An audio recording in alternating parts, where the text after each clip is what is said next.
Success मंत्रा में आपका स्वागत है।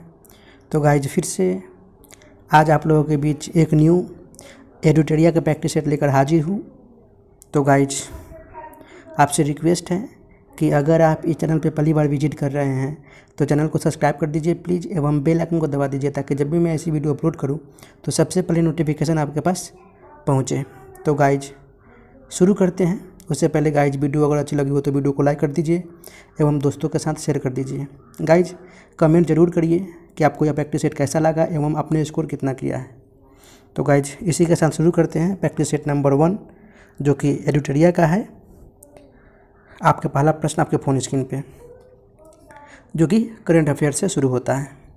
बोल रहा है कि भारत के 15वें राष्ट्रपति द्रौपदी मुर्मू जी ने राष्ट्रपति चुनाव में किसे हराया है? तो ये यशवंत सिन्हा को हराया है। ऑप्शन सी इसका सही उत्तर हो जाएगा, जो कि ये राष्ट्रपति उम्मीदवार द्रौपदी मुर्मू एनडीए के राष्ट्रपति उम्मीदवार थे एवं यह भारत के पहली आदिवासी एवं दूसरी महिला है। तो आगे की ओर बढ़ते हैं गाइज। भारत के राष्ट्रपति से संबंधित अनुच्छेदों में को सम्मिलित करें। तो अनुच्छेद 53 में बोला जा रहा है कि संघ की कार्यपालक शक्ति, एवं अनुच्छेद 54 में बोलता है कि राष्ट्रपति का चुनाव, अनुच्छेद 55 में जो कि राष्ट्रपति के चुनाव का तरीका इसमें संक्षिप्त है, एवं अनुच्छेद 61 में जो कि महाभियोग की राष्ट्रपति महाभियोग की प्रक्रिया, एवं अनुच्छेद 72 में राष्ट्रपति की क्षमता शक्ति का प्रावधान दिया गया है। यानी आपका कोड बढ़ जाएगा option A B A C D E. तो आगे की ओर बढ़ते हैं गाइस इस प्रश्न के साथ। अगला प्रश्न बोल रहा है कि भारत के उपराष्ट्रपति के संबंध में निम्नलिखित कथनों पर विचार करें, जो कि अनुच्छेद 63 जो कि भारत को उपराष्ट्रपति होगा,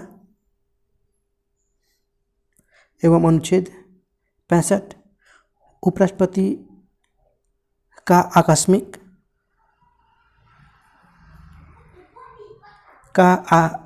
रिक्तियों अथवा राष्ट्रपति की अनुपस्थिति में राष्ट्रपति के कर्तव्यों को निर्वहन, यानी आपका अनुच्छेद 66 में बोल रहा है कि उपराष्ट्रपति के निर्वाचन की प्रक्रिया, एवं अनुच्छेद 71 में बोल रहा है कि उपराष्ट्रपति के चुनाव से संबंधित विवाद की जांच।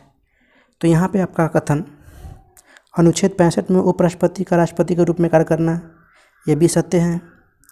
अनुच्छेद 66 जो कि उपराष्ट्रपति के निर्वाचन की प्रक्रिया है, ये भी सत्य है। एवं अनुच्छेद 71 उपराष्ट्रपति के चुनाव से संबंधित विवाद की जांच, यानी आपका कोड बढ़ जाएगा ऑप्शन बी 2, 3, 4। तो आगे की ओर बढ़ते हैं, जो कि अनुच्छेद 63 में राष्ट्रपति एक उपराष्ट्रपति होगा। अगला प्रश्न, ओलंपिक चैंपियन नीरज चोपड़ा ने विश्व एथलेटिक्स चैंपियनशिप में कौन सा पदक जीता है? तो ये रजत पदक जीते हैं। ऑप्शन बी इसका सही उत्तर हो जाएगा, जो कि नीरज चोपड़ा भाला फेंक के फाइनल में 88.13 मीटर के सर्वश्रेष्ठ थ्रो में रजत पदक जीते हैं। एवं फर्स्ट पदक की बात करें तो एंडरसन पीटर्स जो कि 90.54 मीटर के थ्रो में इन्होंने स्वर्ण पदक जीता है। अगला प्रश्न, हाल ही में भारत के 5 नए आर्द्रभूमि को रामसर साइट के रूप में नामित किया गया है, उनमें शामिल नहीं है। तो उनमें कौन शामिल नहीं है? तो उनमें इसका सही उत्तर हो जाएगा आपका ऑप्शन ई, उपरोक्त में से कोई नहीं, क्योंकि रामसर साइट के रूप में नामित किए गए आपका ये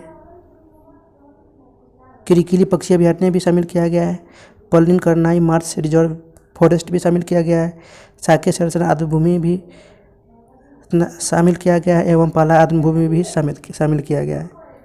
तो आपका ऑप्शन हो जाएगा ई, जो कि उपयुक्त में से कोई नहीं, इनमें से कोई नहीं है। अगला प्रश्न, हाल ही में किस नेता को sir Winston Churchill leadership award प्रदान किया गया है? तो ये वोलोडिमिर ज़ेलेंस्की को, जो कि यूक्रेन के राष्ट्रपति हैं वोलोडिमिर ज़ेलेंस्की, इनको लीडरशिप अवार्ड प्रदान किया गया है। ऑप्शन बी इसका सही उत्तर हो जाएगा। अगला प्रश्न, किस भारतीय अर्थशास्त्री को विश्व बैंक का मुख्य अर्थशास्त्री नियुक्त किया गया है? तो ये इंदरमीट गिल को विश्व बैंक का मुख्य अर्थशास्त्री नियुक्त किया गया है। ऑप्शन सी इसका सही उत्तर हो जाएगा, जो कि कौशिक बसु के बाद इंदरमीट को नियुक्त किया गया है। अगला प्रश्न, किस राज्य में देश का पहला हर घर जल प्रमाणित जिला घोषित किया गया है? तो ये मध्य प्रदेश के बुरहान जिले में, यानी आपका ऑप्शन हो जाएगा ए। वहाँ पे ये देश का पहला हर घर जल प्रमाणित जिला बना है, जो कि 2019 में शुरुआत की गई थी। अगला प्रश्न, सुर्खियों में रही बंठिया आयोग की रिपोर्ट किस क्षेत्र से संबंधित है? तो ये स्थानीय निकायों में आरक्षण से संबंधित है। ऑप्शन बी इसका सही उत्तर हो जाएगा। अगला प्रश्न, कौन सा देश I2U2 ग्रुपिंग से जुड़े हैं? तो देश है Bharat, Israel, UAE, USA। Option A इसका सही उत्तर हो जाएगा, जो कि अक्टूबर 2004 में ये ग्रुपिंग की अवधारणा की शुरुआत हुई थी। अगला प्रश्न, किस कंपनी द्वारा सर्वाइकल कैंसर के विरुद्ध भारत की पहली quadrivalent human papilloma virus vaccine का उत्पादन किया जाएगा? तो ये सीरम इंस्टीट्यूट ऑफ इंडिया के द्वारा सर्वाइकल कैंसर के विरुद्ध भारत की पहली quadrivalent human papilloma virus vaccine का उत्पादन किया जाएगा। ऑप्शन सी इसका सही उत्तर हो जाएगा, जो कि 15 से 44 वर्ष की आयु की महिलाओं में यह कैंसर सबसे अधिक होने वाला यह कैंसर है। अगला प्रश्न, भारत के तीसरे पावर एक्सचेंज के रूप में किसे लॉन्च किया गया है? तो ये हिंदुस्तान पावर एक्सचेंज को लॉन्च किया गया है। ऑप्शन बी इसका सही उत्तर हो जाएगा, जो कि इसके पहले इंडियन एनर्जी एक्सचेंज और पावर एक्सचेंज ऑफ इंडिया, ये दो ऐसे लॉन्च किए जा चुके हैं। अगला प्रश्न, वर्ल्ड पॉपुलेशन प्रोस्पेक्ट्स रिपोर्ट 2022 के अनुसार भारत किस वर्ष चीन की आबादी से आगे निकल जाएगा? तो यही अगले वर्ष 2023 में। इस रिपोर्ट के अनुसार, वर्ल्ड पॉपुलेशन प्रोस्पेक्ट्स रिपोर्ट के अनुसार भारत चीन की जनसंख्या से 2023 में आगे निकल जाएगा। अगला प्रश्न, निम्नलिखित में से कौन सा सुमेलित नहीं है? तो इसका सही उत्तर हो जाएगा ऑप्शन ई, क्योंकि 48वां G7 शिखर सम्मेलन जर्मनी में आयोजित हुआ था। 17वां G20 शिखर सम्मेलन बाली में हुआ था। आसियान 2022 कंबोडिया में, एवं WTO का 12वां मंत्री स्तरीय सम्मेलन जिनेवा में हुआ था, स्विट्जरलैंड के जिनेवा में। यानी इनमें सारे सम्मिलित हैं, तो आपको जाना होगा उपरोक्त में से कोई नहीं, ऑप्शन ई के साथ। अगला प्रश्न, 2022-23 के लिए किस भारतीय शहर को SCO की पहली सांस्कृतिक और पर्यटन राजधानी के रूप में चुना गया है? तो ये वाराणसी को भारतीय शहर को SCO की पहली सांस्कृतिक और पर्यटन राजधानी के रूप में चुना गया है। ऑप्शन बी इसका सही उत्तर हो जाएगा। अगला प्रश्न, जेरूसलम डिक्लेरेशन इजराइल और किस देश के बीच एक रणनीतिक समझौता है? तो ये रणनीतिक समझौता USA के बीच है, यूनाइटेड स्टेट ऑफ अमेरिका, जो कि यह रणनीतिक सहयोग बढ़ाने हेतु एक समझौता किया गया, जिसे हम जेरूसलम डिक्लेरेशन कहा गया है। अगला प्रश्न, विंबलडन 2022 के महिला और पुरुष एकल खिताब के विजेता कौन है? विंबलडन, तो ये है इरीना रैबकिना और नोवाक जोकोविच, यही महिला और पुरुष एकल खिताब के विजेता है। ऑप्शन ए इसका सही उत्तर हो जाएगा, जो कि एलिना रैबकिना, जो कि ग्रैंड स्लैम खिताब जीतने वाली कजाकिस्तान की पहली खिलाड़ी बनी है, जबकि 2021 के बाद विंबलडन चैंपियन बनने वाली सबसे कम उम्र की खिलाड़ी है। वही पुरुष की बात करूँ तो ये नोवाक जोकोविच। को ये खिताब मिला है? अगला प्रश्न, हाल ही में सुर्खियों में रहा सिंगलीला नेशनल पार्क किस राज्य में स्थित है? तो सिंगलीला नेशनल पार्क आपका ये पश्चिम बंगाल में स्थित है। ऑप्शन ए इसका सही उत्तर हो जाएगा। जो कि यह 5 वर्ष की अवधि में लगभग 20 लाख पंडा को रिहा करने का कार्यक्रम शुरू किया गया है। अगला प्रश्न, वैश्विक जैव विविधता सम्मेलन 2022 का आयोजन कहाँ किया जाएगा? तो ये बॉन में किया जाएगा। जर्मनी की एक जो बॉन शहर है उसमें जैव विविधता सम्मेलन का आयोजन किया जाएगा, जिसका उद्देश्य है जैव विविधता का संरक्षण एवं उन पर निर्भर समुदायों का कल्याण करना। अगला प्रश्न, हाल ही में राज्यसभा के लिए मनोनीत सदस्य में शामिल नहीं है। कौन शामिल नहीं है? तो यहाँ पे आपका सही उत्तर हो जाएगा ऑप्शन ई, उपरोक्त में से कोई नहीं, क्योंकि पीटा उषा जो कि आपका ये एथलीट क्षेत्र से है, जो कि यह राज्यसभा के लिए मनोनीत है।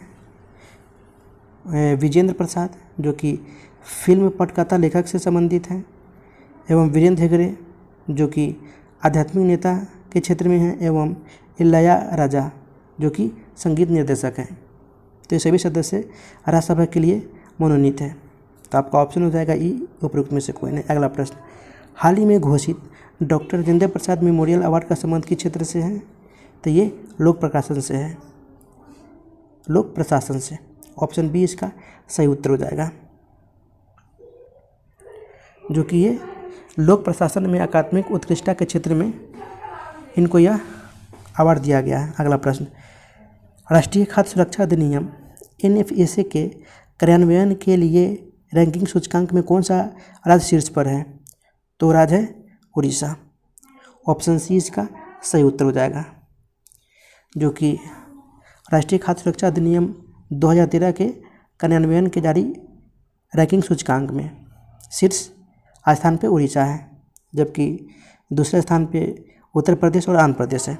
अगला प्रश्न, किस देश ने 2024 के बाद अंतर्राष्ट्रीय अंतरिक्ष स्टेशन छोड़ने की घोषणा की है? तो ये रूस ने किया है। ऑप्शन ए इसका सही उत्तर हो जाएगा, जो कि 2024 के बाद ये छोड़ने का निर्णय लिया है। अगला प्रश्न, भारत को किस वर्ष ICC महिला क्रिकेट विश्व कप के मेजबान के रूप में चुना गया है? तो ये 2025 के विश्व कप के मेजबान के लिए चुना गया है। ऑप्शन बी इसका सही उत्तर हो जाएगा। अगला प्रश्न, वैसे 24, 25, 27 में 27 की बात करूँ तो ये श्रीलंका में आयोजित किया जाएगा। अगला प्रश्न, हाल ही में किस राज्य पुलिस ने EFIR प्रणाली शुरू की है?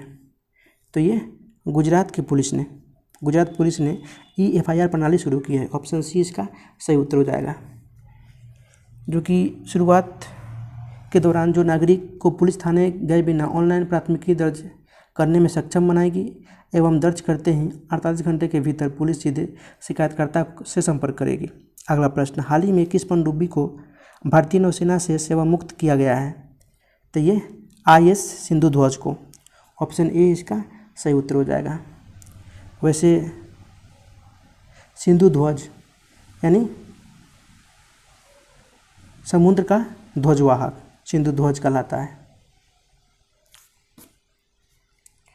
तो पनडुब्बी को 35 वर्ष की सेवा के बाद भारतीय नौसेना से हटा दिया गया है। अगला प्रश्न, denial of safe haven initiative of workshop on anti corruption and economic development किस संस्था से संबंधित है?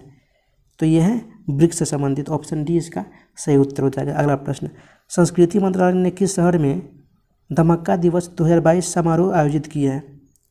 तो ये सारनाथ में, उत्तर प्रदेश के सारनाथ में धमाका दिवस 2022 समारोह का आयोजन संस्कृति मंत्रालय द्वारा किया गया है, जो कि यह आज़ादी के अमृत महोत्सव के रूप में मनाया जाएगा। अगला प्रश्न, state of food security and nutrition in the world 2022 report इस संगठन द्वारा जारी की गई है। तो इस संगठन है संयुक्त राष्ट्र।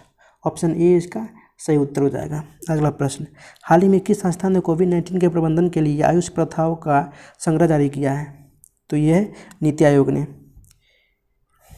कोविड-19 के प्रबंधन के लिए आयुष प्रथाओं का संग्रह जारी किया है। ऑप्शन ए इसका सही उत्तर हो जाएगा।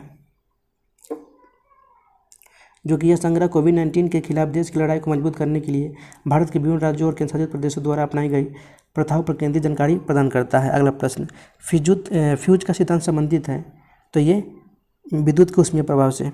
ऑप्शन ए इसका सही उत्तर हो जाएगा, क्योंकि फ्यूज में उपयोग होने वाले तार का प्रतिरोध उच्च या गलनांक निम्न होता है, ताकि वोल्टेज बढ़ने या अधिक विद्युत के प्रभाव होने से फ्यूज तुरंत गलकर विद्युत उपकरणों को नष्ट होने से बचा सकता है, इसलिए यह विद्युत के ऊष्मीय प्रभाव से संबंधित है। अगला प्रश्न, उपरोक्त युग्मों में से कौन सा ही सुमेलित है? तो यहाँ पे इलेक्ट्रिक जनरेटर का रूपांतरण होता है यांत्रिक ऊर्जा को विद्युत ऊर्जा में, यानी यांत्रिक से विद्युत में, इलेक्ट्रिक मोटर को विद्युत ऊर्जा को यांत्रिक में, यानी विद्युत से यांत्रिक में। डीजल इंजन का रूपांतरण होता है रासायनिक ऊर्जा को यांत्रिक में, एवं सोलर सेल से ऊर्जा का रूपांतरण होता है प्रकाशीय विद्युत ऊर्जा में, यानी आपका कूट बढ़ जाएगा ऑप्शन ए। उपयुक्त में से कोई नहीं। तो आगे की ओर बढ़ते हैं गाइस। बोल रहा है कि यदि एक गोलीय दर्पण को किसी द्रव में डुबाया जाता है तो उसकी फोकस दूरी क्या होगी? अपवर्तित रहती है। ऑप्शन सी इसका सही उत्तर हो जाएगा, क्योंकि फोकस दूरी गोलीय दर्पण का वह गुण है, इसलिए फोकस दूरी में कोई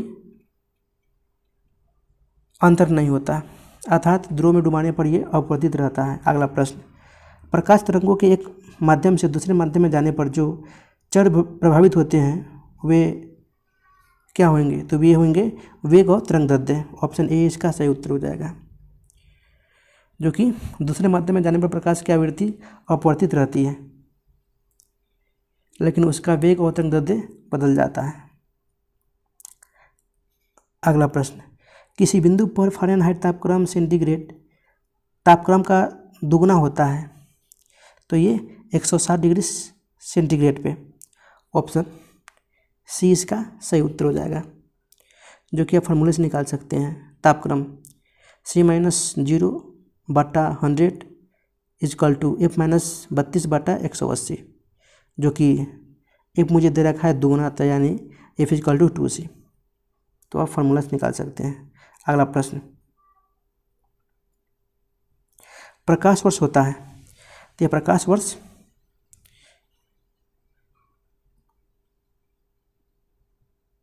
वर्ष जो कि प्रकाश द्वारा एक वर्ष में तय की गई दूरी होता है। तो यहाँ पे आपका हो जाएगा ऑप्शन ई, उपयुक्त में से कोई नहीं। एवं एक वर्ष में प्रकाश वर्ष 9.46 इंटू 10⁻15 मीटर के बराबर होता है।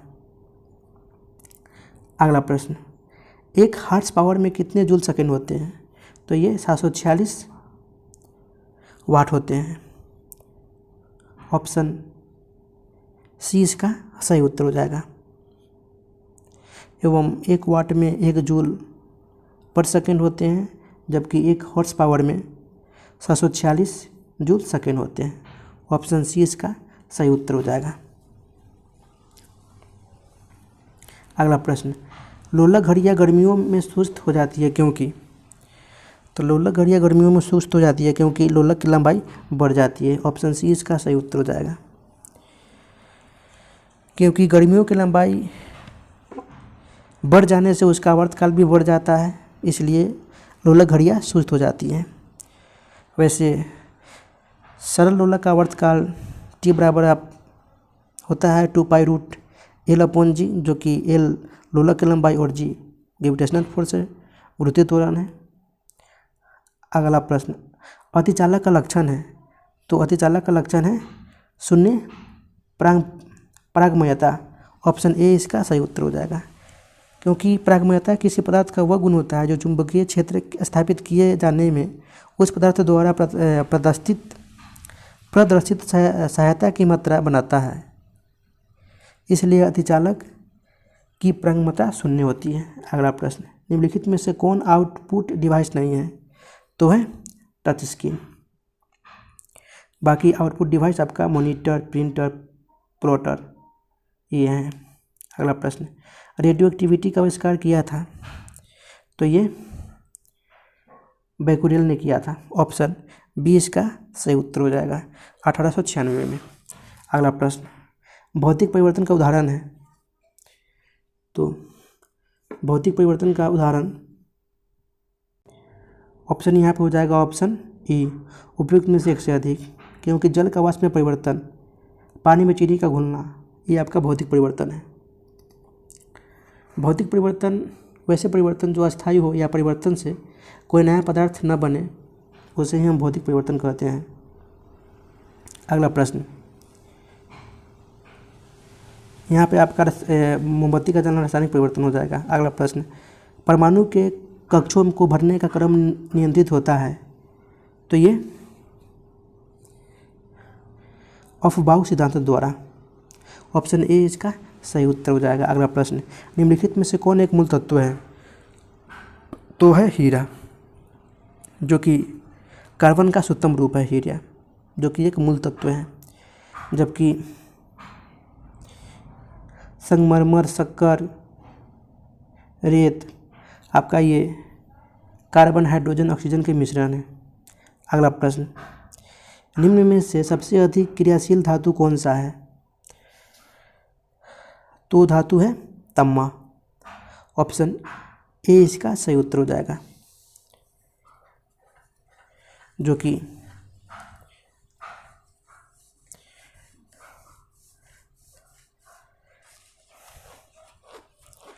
इसका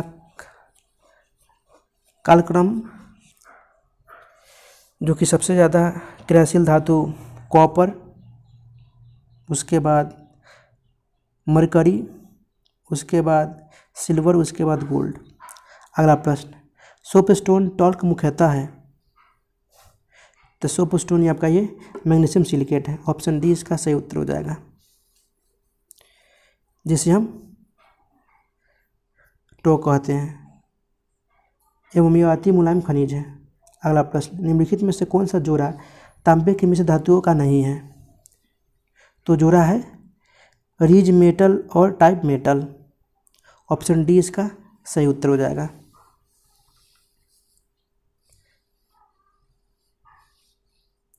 अगला प्रश्न, एक विलियन लाल लिटमस को नीला कर देता है, विलियन का पीएच मान कितना होगा? तो विलियन का पीएच मान 7 से अधिक होगा, जो कि ऑप्शन में नहीं दे रखा है। तो यहाँ पे आप का ऑप्शन ई होगा, उपयुक्त में से कोई नहीं। अगला प्रश्न, बेकिंग सोडा है? तो baking soda sodium hydrogen carbonate है। ऑप्शन ए इसका सही उत्तर हो जाएगा, जिसका सूत्र होता है NaCO3 और सोडियम कार्बोनेट का सूत्र होता है Na2CO3। तो आगे की ओर बढ़ते हैं गाइज। निम्नलिखित कथनों पर विचार कीजिए। बोल रहा है कि टेफ्लॉन तथा डेक्रोन बहुलक है, बिल्कुल है। नियोप्रीन सांश्लेषिक रबर है, बिल्कुल है। पॉलीथीन पॉलीएथीन का बहुलक है, बिल्कुल है। तो यहाँ पे ऑप्शन ए, जो कि आपका ऑप्शन 1, 2, 3 सही है। वैसे मैं प्राकृतिक रबर की बात करूँ तो आपका ये आइसोप्रीन का बहुलक है। अगला प्रश्न, मॉर्फिन किससे प्राप्त होता है? तो ये मॉर्फिन फल से प्राप्त होता है। ऑप्शन सी इसका सही उत्तर हो जाएगा। जो मॉर्फिन अपरिपक्व फलों से ही प्राप्त होता है। अगला प्रश्न, हमारे तंत्र में अधिकतम एटीपी अणुओं को उत्पन्न करने वाला पद कौन है? तो पद है क्रेब्स चक्र। ऑप्शन सी इसका सही उत्तर हो जाएगा, क्योंकि हमारे तंत्र में अधिकतम एटीपी का उत्पादन क्रेब्स चक्र में ही होता है, एवं यह चक्र कोशिका में माइटोकॉन्ड्रिया में संपन्न होता है। अगला प्रश्न, पादप कोशिका का जंतु कोशिका से भिन्नता का कारण क्या है? तो ये कोशिका भित्ति की उपस्थिति। ऑप्शन ए इसका सही उत्तर हो जाएगा, क्योंकि पादप कोशिका में बाहरी आवरण कोशिका भित्ति की उपस्थिति में होता है, जो पौधे में सेलुलोज से बनता है। अगला प्रश्न, चींटियों के अध्ययन को क्या कहते हैं? तो चींटियों के अध्ययन को मर्मिकोलॉजी कहते हैं। ऑप्शन ए इसका सही उत्तर हो जाएगा। वैसे उभयचरों एवं सरीसृपों का अध्ययन को बोलते हैं हर्पेटोलॉजी, और गोलकृमि का अध्ययन को बोलते हैं निमेटोलॉजी। पक्षियों के घोंसले के अध्ययन को बोलते हैं निडोलॉजी। तो आगे की ओर बढ़ते हैं गाइज। कौन सा अंग वसा को तोड़कर कोलेस्ट्रॉल बनाता है? तो ये अंग है, वो अंग है यकृत, लीवर, जो कि वसा उपचय में महत्वपूर्ण भूमिका निभाता है। अगला प्रश्न, हथेली में पाई जाने वाली हड्डी, तो ये है मेटाकार्पल। ऑप्शन ए इसका सही उत्तर हो जाएगा।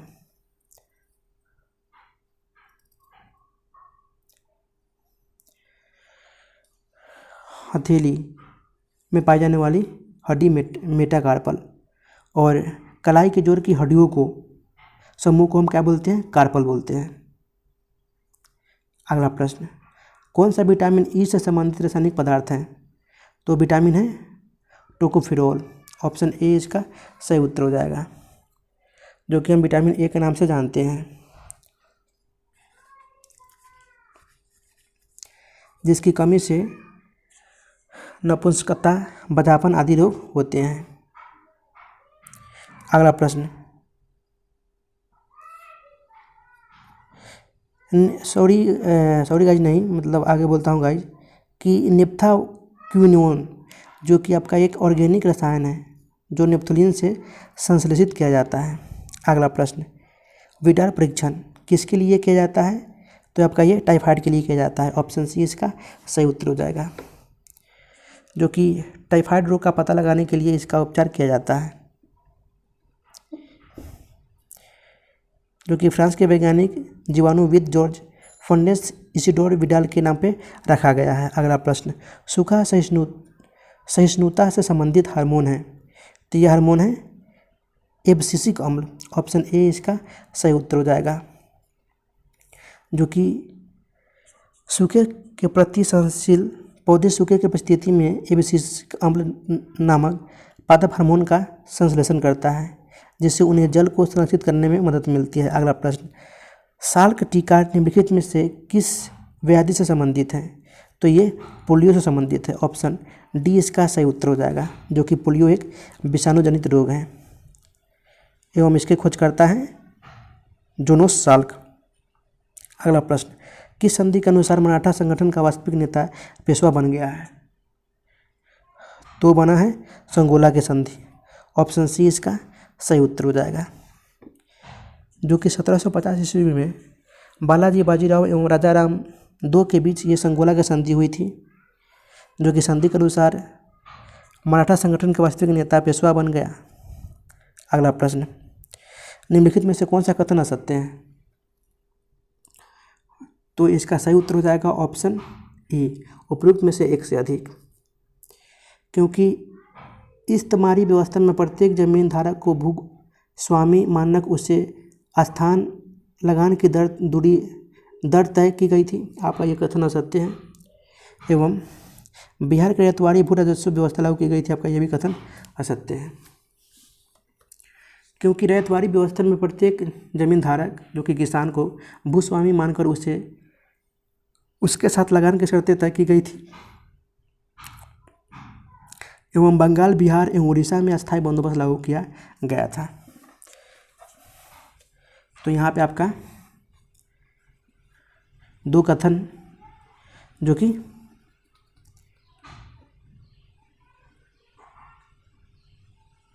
असत्य हैं। वैसे में मार्टिन बर्ड की उत्तरी भारत में भू राजस्व व्यवस्था का जनक आ जाता है। आपका ये कथन सत्य है। लॉर्ड कॉर्नवालिस ने 1790 ईस्वी में 10 वर्षीय लगान व्यवस्था लागू की थी। आपका यह भी कथन सत्य है। यानी आपका कथन ऑप्शन ए और डी असत्य हैं, इसलिए उपयुक्त में से एक से अधिक हो जाएगा उत्तर। अगला प्रश्न, कम्युनिटी प्रथा निम्नलिखित में से किस क्षेत्र में प्रचलित थी? तो ये बिहार उड़ीसा में प्रचलित थी। ऑप्शन ए इसका सही उत्तर हो जाएगा। जो कि बिहार उड़ीसा में कृषि दास के रूप में खेती करने वाले लोग अपने मालिकों द्वारा प्राप्त ऋण कर देने जाने वाली ब्याज की राशि के बदले में जीवन भर उनकी सेवा किया करते थे। अगला प्रश्न, असबाब ए बगावत ए हिंद नामक पुस्तक का संबंध किससे है? तो यह है 1857 के विद्रोह से। ऑप्शन सी इसका सही उत्तर हो जाएगा, जो कि ये सैयद अहमद खान ने असबाब ए बगावत ए हिंद नामक पुस्तक लिखी थी, जो कि 1857 के विद्रोह के कारणों से संबंधित है। अगला प्रश्न, 14 जून 1947 को अखिल भारतीय कांग्रेस समिति की नई दिल्ली में हुई बैठक में भारत के विभाजन का प्रस्ताव किसने प्रस्तुत किया था? तो किया था गोविंद वल्लभ पंत। ऑप्शन डी इसका सही उत्तर हो जाएगा, वह भी JB कृपलानी की अध्यक्षता में। एवं समर्थन देने वाले आपका मौलाना अबुल कलाम आज़ाद, सरदार वल्लभ भाई पटेल, जवाहरलाल नेहरू ने इस चीज़ को समर्थन दी थी। अगला प्रश्न, निराश्रित महिलाओं के लिए मुक्ति सदन की स्थापना निम्नलिखित में से किसने की थी? तो ये पंडिता रमाबाई ने की थी। ऑप्शन डी इसका सही उत्तर हो जाएगा, जिन्होंने आर्य महिला समाज की स्थापना की थी पुणे महाराष्ट्र में। अगला प्रश्न, प्रसिद्ध नाटक नील दर्पण का अंग्रेजी में अनुवाद किसने किया था? तो ये मधुसूदन दत्त ने किया था। ऑप्शन सी इसका सही उत्तर हो जाएगा, जो कि अंग्रेजी में इन्होंने अनुवाद किया था। अगला प्रश्न, निम्नलिखित में से किसने स्वदेश बांधो समिति का गठन किया था? तो ये अश्विनी कुमार दत्त ने बांधो समिति का गठन किया था। ऑप्शन सी इसका सही उत्तर हो जाएगा, 1905 ईस्वी में, जो कि एक क्रांतिकारी संगठन था। अगला प्रश्न, किस वर्ष अंग्रेजों के समय भारत में प्रथम जनगणना संपन्न हुई थी? तो ये 1872 में भारत में प्रथम जनगणना संपन्न हुई थी। वैसे ये कार्यकाल लॉर्ड मेयो के कार्यकाल में यह संपन्न हुआ था, लेकिन लॉर्ड रिपन के समय 1881 ईस्वी में भारत को नियमित जनगणना प्रारंभ की गई थी 1881 से। अगला प्रश्न, निम्नलिखित में से किसने कहा था कि क्रांतिकारी आंदोलन तो सामाजिक सच्चाइयाँ है, इसके बिना समाज कभी प्रगति नहीं कर सकता? तो ये लाला लाजपत राय ने कहा था। ऑप्शन ए इसका सही उत्तर हो जाएगा। अगला प्रश्न, लंदन में ईस्ट इंडिया एसोसिएशन की स्थापना किसने की थी? तो ये दादा भाई नौरोजी ने की थी। ऑप्शन डी इसका सही उत्तर हो जाएगा, जो कि 1 दिसंबर 1866 ईस्वी को किया गया था। अगला प्रश्न, 1906 में अखिल भारतीय मुस्लिम लीग की स्थापना निम्नलिखित में से किस स्थान पर हुई थी? तो ये बांग्लादेश की राजधानी ढाका में। ऑप्शन ई उपयुक्त में से कोई नहीं, इसकी स्थापना ढाका में हुई थी। एवं इस मुस्लिम लीग के महत्वपूर्ण नेता थे, जो कि आगा खां, ख्वाजा सलीमुल्लाह सहित कई महत्वपूर्ण नेता शामिल थे। अगला प्रश्न, अवध किसान सभा की स्थापना निम्नलिखित में से किसने की थी?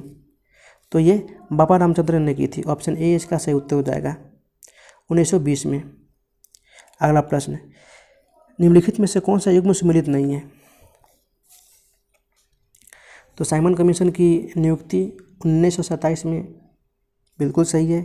प्रिंस ऑफ वेल्स भारत का आगमन 1921 में बिल्कुल सही है। तृतीय गोलमेज सम्मेलन 1932 में बिल्कुल सही है। असहयोग आंदोलन की शुरुआत 1920 में हुई थी, बिल्कुल सही है। यानी सुमिलित कोई नहीं है, तो आपका हो जाएगा ऑप्शन ई उपयुक्त में से कोई नहीं। अगला प्रश्न, हिंदुस्तान स्टैंडर्ड समाचार पत्र के संपादक निम्नलिखित में से कौन है? तो है सच्चिदानंद सिन्हा। ऑप्शन सी इसका सही उत्तर हो जाएगा, जो कि यह समाचार पत्र 1899 में अंग्रेजी भाषा में प्रकाशित किया गया था। अगला प्रश्न, 1857 के विद्रोह के संदर्भ में कौन सा युग्म सुमेलित नहीं है? तो आपका ये फैजाबाद विद्रोह, जो कि इसका नेतृत्व बख्त खान ने नहीं बल्कि मौलवी अहमद उल्ला ने किया था। तो यहाँ पे आपका ऑप्शन डी सही हो जाएगा। जबकि कानपुर से नन्ना साहब, इलाहाबाद से लियाकत अली एवं फतेहपुर से अजीमुल्ला। तो आगे की ओर बढ़ते हैं गाइज। हम महारानी और सिर्फ महारानी की रैयत होना चाहते हैं, यह किस विद्रोह के दौरान कहा गया था? तो ये पनबा विद्रोह के दौरान कहा गया था, जो कि पनबा किसान विद्रोह 1873 से 76 के मध्य बंगाल में हुआ था। यह विद्रोह जमींदारों द्वारा लगान में वृद्धि के कारण हुआ था। अगला प्रश्न, निम्नलिखित कथनों में कौन सा एक सही है? तो कथन है, वर्ष 1946 में प्रांतीय सभाओं द्वारा भारत की संविधान सभा चुनी गई थी। ऑप्शन डी इसका सही उत्तर हो जाएगा। जबकि भारत की संविधान सभा का प्रथम अधिवेशन जनवरी 1947 में हुआ था? नहीं। 9 दिसंबर 1946 को हुआ था। भारत का संविधान 26 जनवरी 1950 को अंगीकृत किया गया था? नहीं। 26 नवंबर 1949 को अंगीकृत किया गया था। जवाहरलाल नेहरू, A.M. जिन्ना और सरदार पटेल भारतीय संविधान सभा के सदस्य थे? नहीं, क्योंकि मोहम्मद अली जिन्ना संविधान सभा के सदस्य नहीं थे। तो आगे की ओर बढ़ते हैं गाइज। देशी रियासतों से संबंधित all India states people's conference का गठन किस वर्ष हुआ था? तो ये 1927 में हुआ था, जो कि बलवंत राय मेहता, मणिलाल कोठरी, G.R. उभयंकर प्रयासों से दिसंबर 1927 में यह अखिल भारतीय जन कॉन्फ्रेंस, जो कि all India states people's conference का गठन किया गया था। अगला प्रश्न, ब्रिटिश सरकार द्वारा नवंबर 1945 को आज़ाद हिंद फौज पर चलाए गए मुकदमे में आज़ाद हिंद फौज की ओर से पैरवी कर रहे वकीलों की अध्यक्षता किसने की थी? तो ये भूलाबाई देसाई ने अध्यक्षता की थी। ऑप्शन सी इसका सही उत्तर हो जाएगा। जो कि आज़ाद हिंद फौज के सिपाहियों के लिए प्रसिद्ध मुकदमे में पैरवी कैलाश नाथ काटजू, सर तेज सप्रू, जवाहरलाल नेहरू, भूला देसाई आदि कर रहे थे, जबकि अध्यक्षता कर रहे थे भूलाभाई देसाई। ऑप्शन सी इसका सही उत्तर हो जाएगा। अगला प्रश्न, महात्मा गांधी जी के राजनीतिक जीवन की निम्नलिखित घटनाओं का सही कालक्रम कौन सा है? तो कालक्रम है चंपारण, जो कि 1917 में हुआ था। अहमदाबाद मिल हड़ताल आपका ये फरवरी मार्च 1918 में हुआ था। खेड़ा सत्याग्रह, जो कि 22 मार्च 1918 को हुआ था, एवं असहयोग आंदोलन आपका 1920 से 22 तक हुआ था। तो यहाँ पे आपका कोड बढ़ जाएगा ऑप्शन डी। अगला प्रश्न, भारत छोड़ो आंदोलन के दौरान उत्पन्न दंगे किस क्षेत्र में सर्वाधिक व्यापक स्तर पर हुए थे? तो ये संयुक्त प्रांत में। ऑप्शन सी इसका सही उत्तर हो जाएगा। जो कि ये विभिन्न भागों में हिंदू मुस्लिम दंगे शुरू हो गए थे, जबकि यूपी और बिहार में इन दंगों का सर्वाधिक व्यापक भी प्रभाव हुआ। अगला प्रश्न, चंपारण आंदोलन के समय बिहार के लेफ्टिनेंट गवर्नर कौन थे? तो लेफ्टिनेंट गवर्नर ये एडवर्ड अल्बर्ट गेट थे। ऑप्शन बी इसका सही उत्तर हो जाएगा। एवं F.G. सलाई के नेतृत्व में ही चंपारण एग्रेरियन समिति का गठन हुआ था। अगला प्रश्न, 1942 के भारत छोड़ो आंदोलन के दौरान नेपाल के राजविलास के जंगलों में युवकों को आग्नेयास्त्र चलाने का प्रशिक्षण किसके नेतृत्व में दिया जाता था? तो ये सरदार नित्यानंद के नेतृत्व में दिया जाता था। ऑप्शन ए इसका सही उत्तर हो जाएगा। अगला प्रश्न, associate press of India API का गठन किस वर्ष हुआ था? तो ये 1905 में हुआ था। ऑप्शन बी इसका सही उत्तर हो जाएगा। अगला प्रश्न, पुर्तगाली यात्री बारबोसा किसके शासनकाल में विजयनगर आया था? तो ये कृष्णदेवराय के शासनकाल में विजयनगर आया था। ऑप्शन बी इसका सही उत्तर हो जाएगा। अगला प्रश्न, हुमायूं के मकबरा के संदर्भ में निम्नलिखित में से क्या सत्य है? तो इस मकबरे का निर्माण 1565 ईस्वी में हुमायूं की विधवा जारी बेगम ने शुरू करवाया था। बिल्कुल सही है। दोहरे गुंबद वाला यह भारत का प्रथम मकबरा था। बिल्कुल सही है। चारबाग पद्धति का पहली बार प्रयोग हुमायूं के मकबरे में हुआ था। यह भी सत्य है। इस मकबरे को ताजमहल का पूर्वगामी कहा जाता है, माना जाता है, यह भी सत्य है। यानी आपका ऑप्शन हो जाएगा ई, उपरोक्त में से कोई नहीं।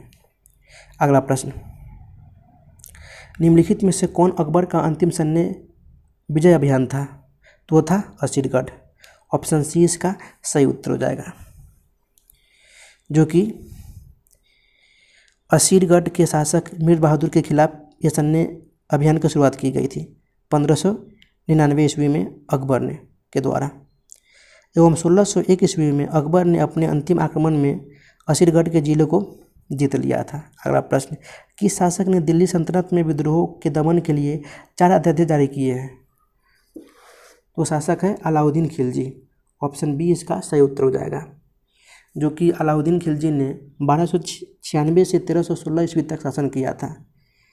राज्य में विद्रोह के दमन के लिए 4 अध्यादेश जारी करते हुए श्री अलाउद्दीन खिलजी को अध्यादेश जो कि निम्न है: अमीर वर्ग की संपत्ति जब्त करके खालसा भूमि में वृद्धि करना, गुप्तचर प्रणाली का गठन, दिल्ली में मद्य निषेध एवं अमीरों के परस्पर मेल मिलाप और उनके उत्सव समारोह पर रोक लगाना। अगला प्रश्न, दिल्ली सल्तनत में दीवान ए रियासत का क्या कार्य था? तो दीवान ए रियासत का कार्य था बाजार पर नियंत्रण रखना। ऑप्शन सी इसका सही उत्तर हो जाएगा। अगला प्रश्न, फुतुह सालितीन नामक ग्रंथ के लेखक कौन थे? तो ये थे इसामी। ऑप्शन बी इसका सही उत्तर हो जाएगा। वैसे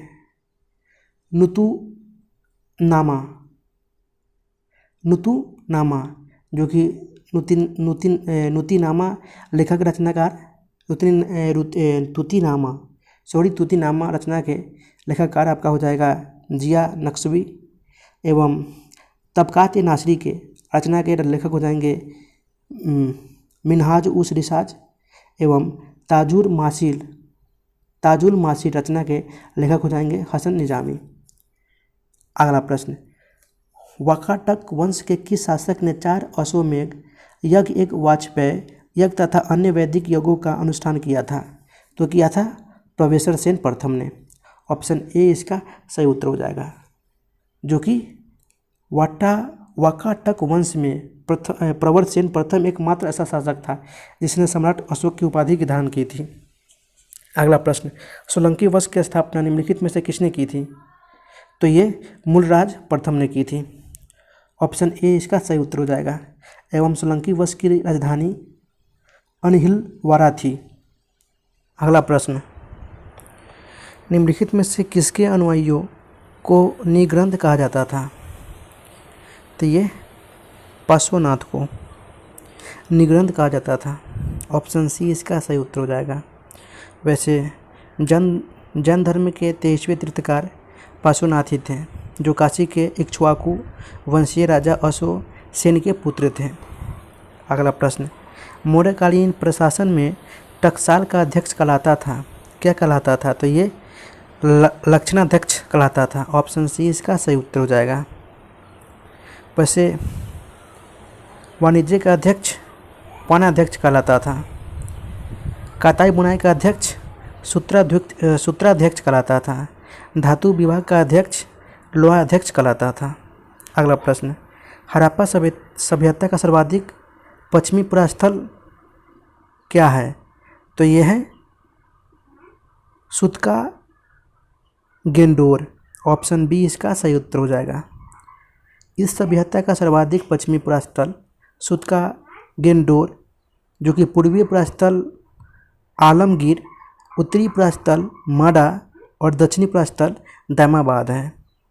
अगला प्रश्न, त्रिपिटक के तीसरे पिटक अभिधम्मपिटक का संकलन किस बौद्ध संगति में हुआ था?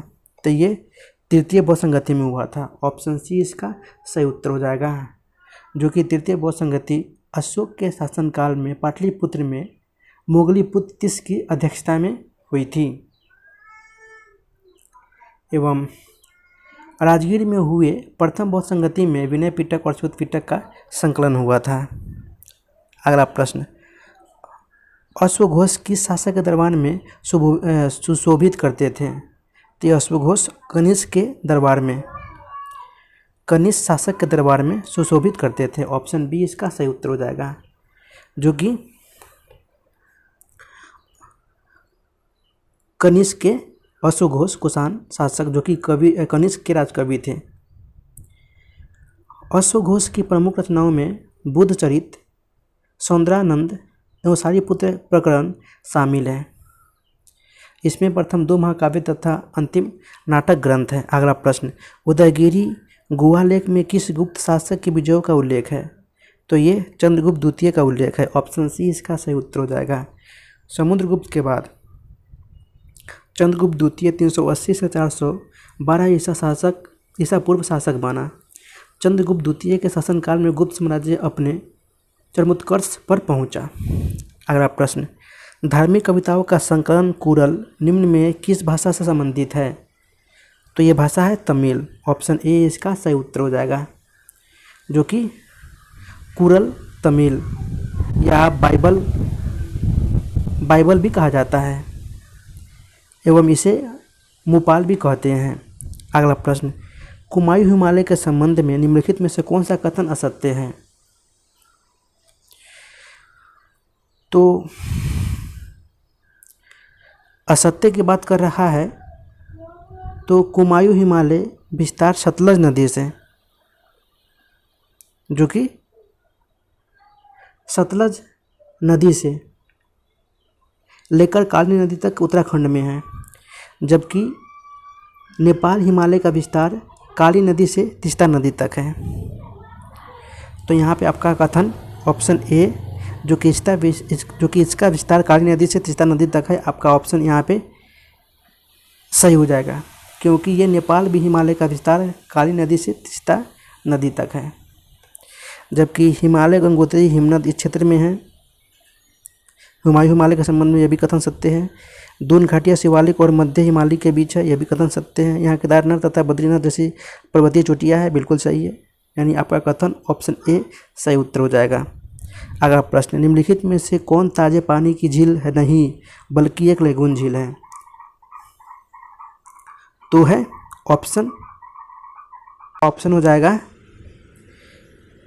उपयुक्त में से एक से अधिक, क्योंकि ताजे पानी की झील या ये खारे पानी की झील लेगून झील उलर झील है, जो कि उसके बाद चिल्का झील भी है एवं पेरियाल झील भी है।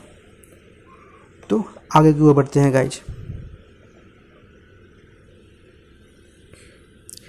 गोदावरी नदी के संबंध में निम्नलिखित में से कौन सा कथन गलत है? तो गोदावरी नदी का उद्गम नासिक के निकट त्र्यंबकेश्वर पहाड़ी से होता है, बिल्कुल सत्य है। इसकी प्रमुख सहायक नदियाँ मंजीरा, प्राणहिता, इंद्रावती नदी है, बिल्कुल सही है। प्राणहिता वर्धा वेनगंगा के संगम से बनी है, बिल्कुल सही है। यह केवल महाराष्ट्र, आंध्र प्रदेश, उड़ीसा में प्रभावित होती है, आपका यह कथन गलत है। ऑप्शन डी इसका सही उत्तर हो जाएगा, क्योंकि गोदावरी नदी महाराष्ट्र, तेलंगाना, छत्तीसगढ़, आंध्र प्रदेश राज्य से प्रभावित होती है एवं गोदावरी नदी भारत की दूसरी सबसे लंबी नदी है एवं इसकी लंबाई 1465 किलोमीटर है, जिसे हम दक्षिण भारत की गंगा के नाम से भी जानते हैं। तो यहाँ पे आपका ऑप्शन हो जाएगा डी सही उत्तर। अगला प्रश्न, भारत में पाई जाने वाली काली मिट्टी के संबंध में निम्नलिखित में से कौन सा कथन सही नहीं है? तो यहाँ पे इस मिट्टी को रेगुल मिट्टी भी कहते हैं, बिल्कुल सही है। इस मिट्टी को कपासी मिट्टी भी कहते हैं, बिल्कुल सही है। यह दक्कन के पठार के अधिकतर भाग में पाई जाती है, बिल्कुल सही है। यह खट्टे फलों के लिए उपयुक्त है, बिल्कुल सही है। यानी आपका ऑप्शन हो जाएगा उपयुक्त में से कोई नहीं।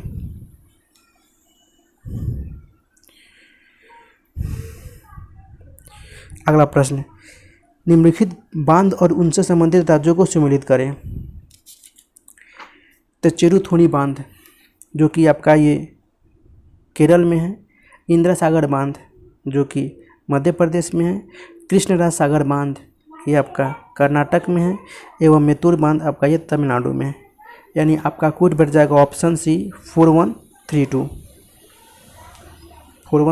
अगला प्रश्न, ताती पाका तेल शोधनशाला किस राज्य में स्थित है? तो ये आपका आंध्र प्रदेश में स्थित है। ऑप्शन डी इसका सही उत्तर हो जाएगा, जो कि ONGC कंपनी की रिफाइनरी है, जो कि ये गोदावरी जिले में स्थित है आंध्र प्रदेश के। अगला प्रश्न, निम्नलिखित बंदरगाहों और उनसे संबंधित राज्यों में कौन सही नहीं है, कौन सही सुमेलित नहीं है? तो यहाँ पे बोल रहा है कि इनोर बंदरगाह,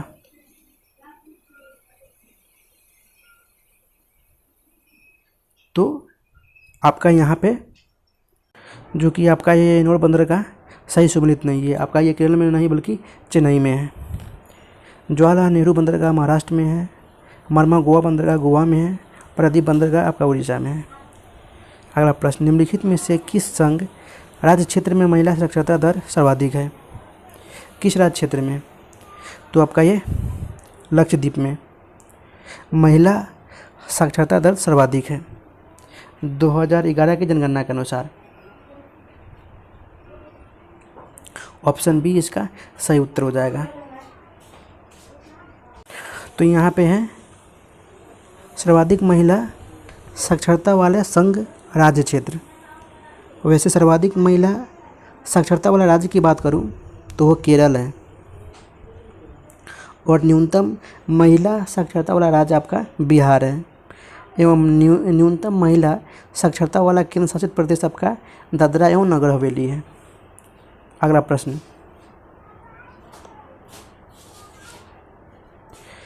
पुदुचेरी केंद्र शासित प्रदेश 3 राज्यों में फैला हुआ है। निम्नलिखित में से कौन उनमें सही सुमेलित है?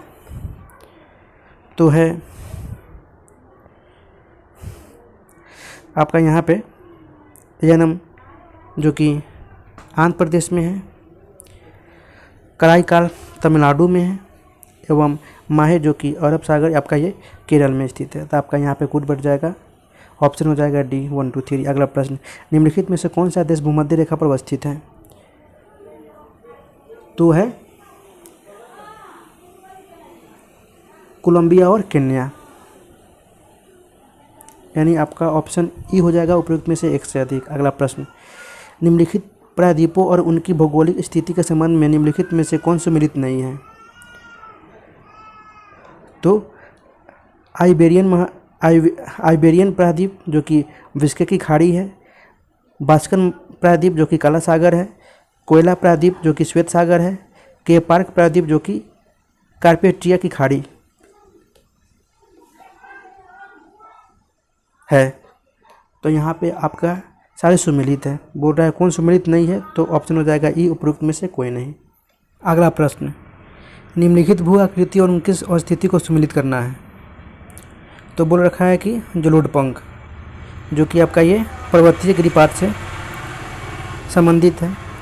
वी आकार की घाटियाँ जो कि ये पर्वतीय क्षेत्र से हैं। डेल्टा समुद्र तट से हैं, एवं चाप झील आपका ये नदी के निम्नतर फैलाव से संबंधित है। यानी आपका कूट बैठ जाएगा 4 1 2 3, यानी आपका ऑप्शन ए सही उत्तर हो जाएगा। अगला प्रश्न, निम्नलिखित जलधराव और महासागरों में कौन सुमेलित नहीं है? तो ये आपका फ्लोरिडा जो कि दक्षिणी अटलांटिक महासागर है, आपका ये सही सुमेलित नहीं है। ऑप्शन सी इसका सही उत्तर हो जाएगा, जो कि एक उत्तरी अटलांटिक महासागर की जलधरा है फ्लोरिडा। जबकि हम्बोल्ट प्रशांत महासागर में है, गल्फ स्ट्रीम उत्तरी अटलांटिक महासागर में है, एवं अल गुहास आपका हिंद महासागर में है।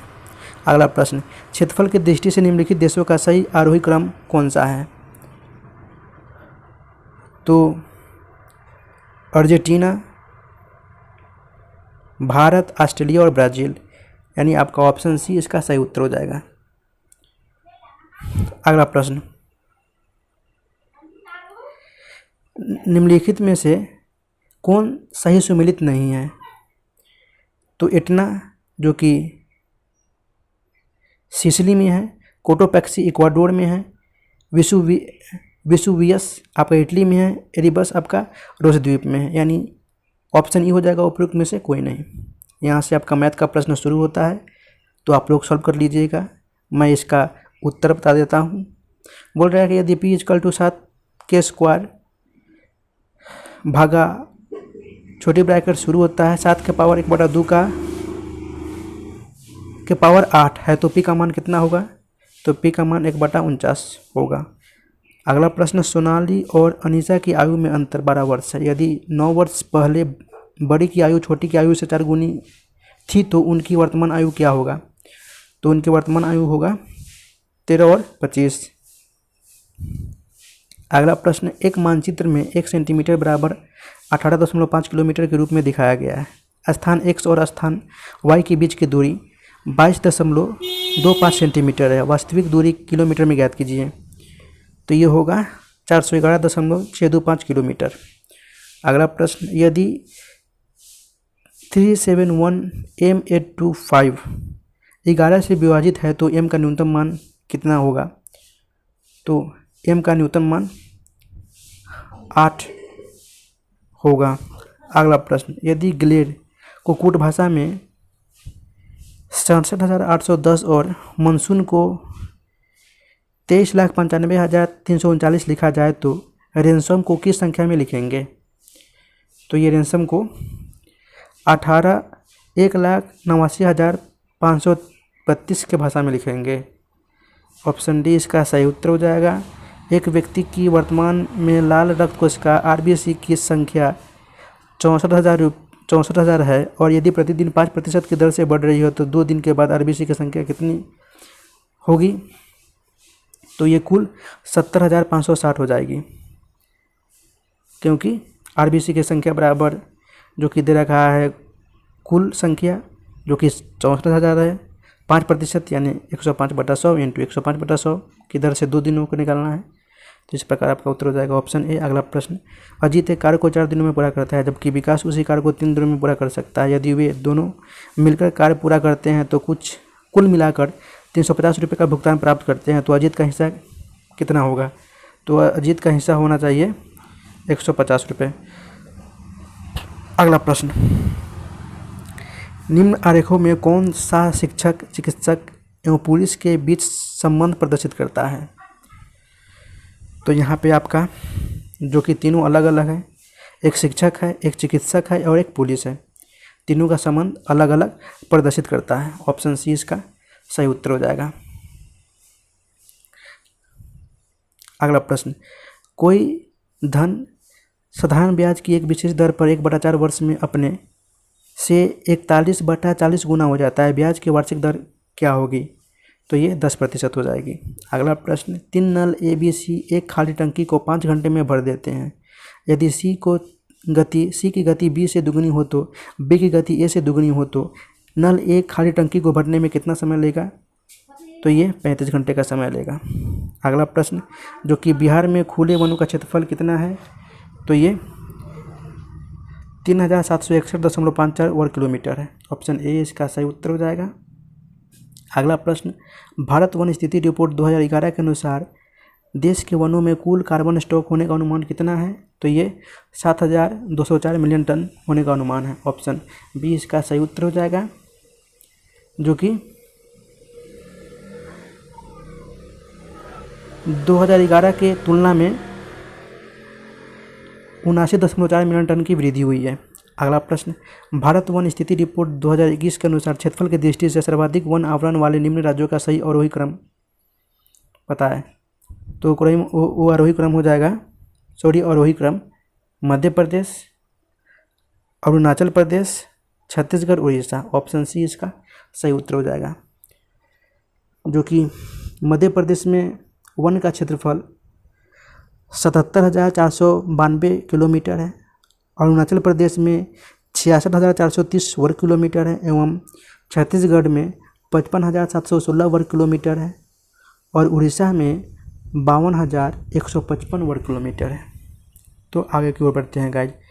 राष्ट्रीय पूंजीगत वस्तु नीति 2016 का उद्देश्य किस वर्ष तक पूंजीगत वस्तुओं के उत्पादन को दोगुना करना था? तो ये 2025 तक। ऑप्शन डी इसका सही उत्तर हो जाएगा। अगला प्रश्न, भारत में प्रचलित मूल्यों पर वर्ष 2021-22 में सकल मूल्य संवर्धन में उद्योग क्षेत्र का हिस्सा है? तो ये है 28.2%, जो कि सकल मूल्य संवर्धन में उद्योग हिस्सा का 28.2% है। अगला प्रश्न, वर्ष 2018 में सब्जियों और फलों के विश्वव्यापी निर्यात में भारत का हिस्सा था? तो ये 1.4%। अगला प्रश्न, वर्ष 2021 2021 में बिहार राज्य का राजकोषीय घाटा सकल राज्य घरेलू उत्पाद का कितना प्रतिशत रहा है? तो ये रहा है 4.82%। ऑप्शन सी इसका सही उत्तर हो जाएगा। अगला प्रश्न, वित्तीय वर्ष 2022-23 में बिहार राज्य को केंद्र सरकार से सहायक अनुदान के रूप में कितनी राशि प्राप्त होने का अनुमान है? तो ये है 58,001.2 करोड़ रुपए की राशि होने का अनुमान प्राप्त है। ऑप्शन सी इसका सही उत्तर हो जाएगा। अगला प्रश्न, बिहार आर्थिक सर्वेक्षण 2021-22 के अनुसार 2020-21 में राज्य में सकल राज्य घरेलू उत्पाद में तृतीय क्षेत्र का हिस्सा कितना था? तो ये था 61.2%। ऑप्शन ए इसका सही उत्तर हो जाएगा। अगला प्रश्न, बिहार सरकार के द्वारा राज्य के कितने जिलों में जैविक मिट्टी की विकसित की जा रही है? तो बिहार के 13 जिलों में जैविक पट्टी विकसित की जा रही है। ऑप्शन डी इसका सही उत्तर हो जाएगा। अगला प्रश्न, निम्नलिखित में से कौन बजट में राजस्व प्राप्ति मद नहीं है? तो ये उधार लेना राजस्व प्राप्ति मद में नहीं है। ऑप्शन ए इसका सही उत्तर हो जाएगा, क्योंकि ये आपका राजस्व प्राप्ति मदों के अंतर्गत आते हैं।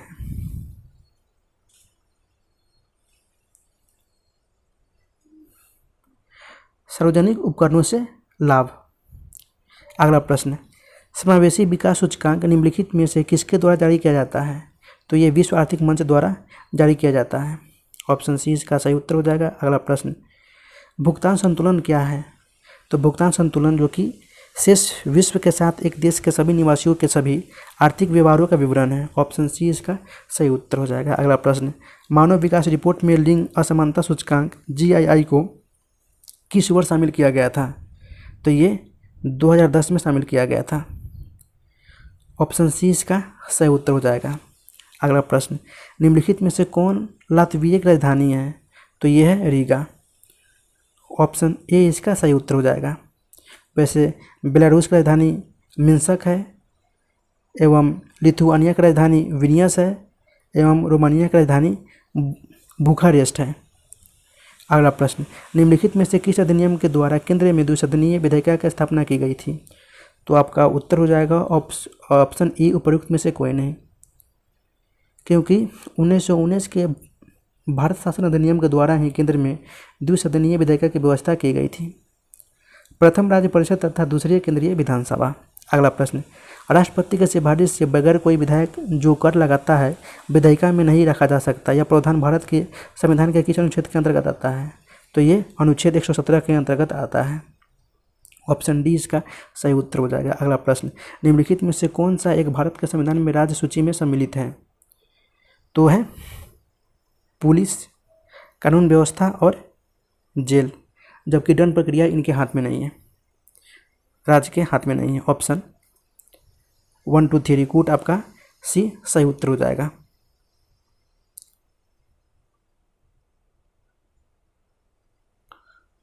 तो यहाँ पे आपका ऑप्शन सी सही उत्तर हो जाएगा।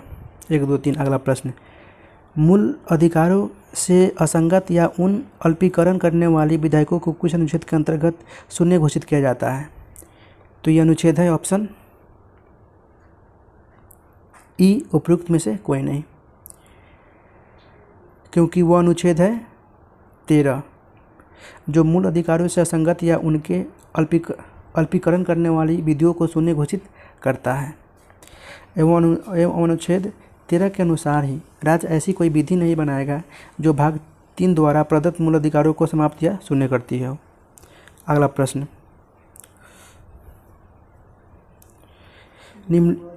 निम्नलिखित में से कौन अंतर्राष्ट्रीय परिषद गठन करने के लिए अधिकृत है? तो है ऑप्शन ई उपयुक्त में से कोई नहीं, क्योंकि अंतर्राष्ट्रीय परिषद गठन करने के लिए राष्ट्रपति अधिकृत होते हैं। ऑप्शन ई उपयुक्त में से कोई नहीं सही उत्तर हो जाएगा। अगला प्रश्न, भारत के राष्ट्रपति को महाभियोग की प्रक्रिया द्वारा उसे उसके पद से हटाया जा सकता है। तो ये संविधान के उल्लंघन के आधार पर भारत के राष्ट्रपति को महाभियोग की प्रक्रिया के द्वारा ही हटाया जा सकता है उनके पद से, यानी ऑप्शन बी सही उत्तर हो जाएगा। जो कि संविधान के अनुच्छेद 56 की 1 के ख के अनुसार इसका प्रावधान किया गया है। अगला प्रश्न, केंद्र और राज्यों के बीच होने वाले विवादों का निर्णय करने की भारत के उच्चतम न्यायालय की शक्ति किसके अंतर्गत आती है?